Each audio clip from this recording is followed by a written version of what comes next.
FBI says a teenage boy stowed away in the wheel well of a flight from California to Hawaii on Sunday.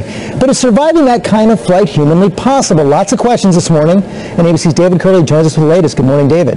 Good morning, George. This is a long flight from California all the way to Hawaii and at high altitude. It's an unbelievable story almost of survival and a potentially terrifying breach of security.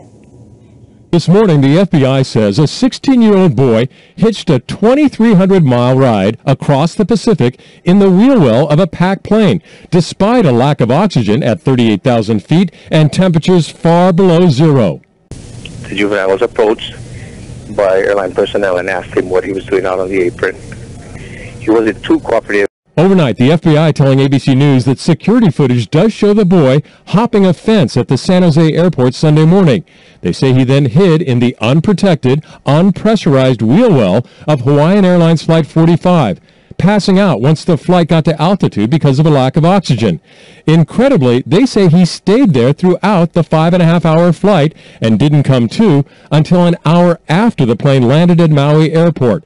They say ground crews called authorities when they saw the boy walking around on the tarmac. Authorities say doctors checked him out, and despite being subjected to temperatures of 50 degrees below zero, he appeared to be just fine. This is a first in medical science and a first in physiology. Somebody surviving at 35,000 or higher for 5 hours with no supplementary oxygen. I just don't believe it. According to the FBI, the boy emerged from the plane to a dumbfounded ground crew, and at the Maui airport has video of the boy crawling out of the left main gear area. I don't believe the kid was in the wheel well. That's really what it comes down to. If he was, there are only two ways that he could have survived, and that is with some sort of methodology of breathing, pressure breathing oxygen. And secondly, he would have to have some sort of an exposure suit against minus 50 degree Fahrenheit temperatures. Remarkably, there is another way, according to the FAA, which says there have been 2 cases in the past in which stowaways have survived high-altitude flights. The explanation? The lack of oxygen leads to a gradual unconsciousness, and then the hypothermia from the cold temperatures preserves the nervous system. Hibernation, basically.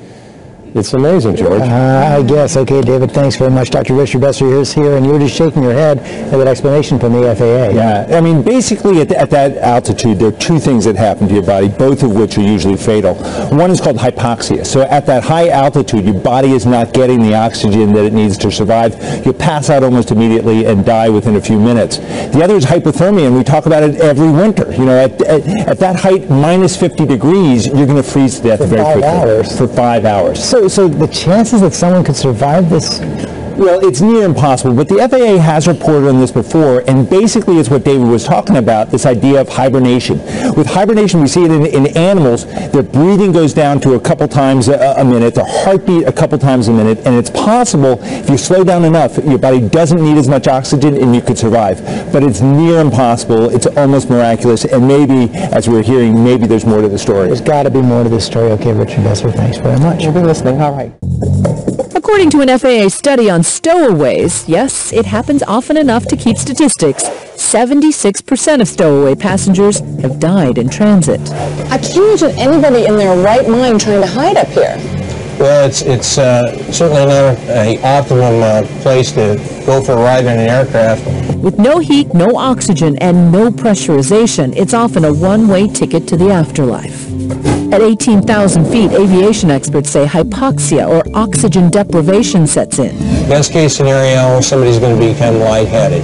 At 22,000 feet, with no pressurization, the lungs have trouble functioning. It's tough to maintain consciousness. You're going to have a loss of faculties, the thought process itself. And at 35,000 feet, hypothermia would set in, as the temperature can drop as low as minus 81 degrees Fahrenheit. Certainly this would be the only location that somebody could position themselves such that they would not be crushed by the landing gear during the retraction. Just right here. That's right.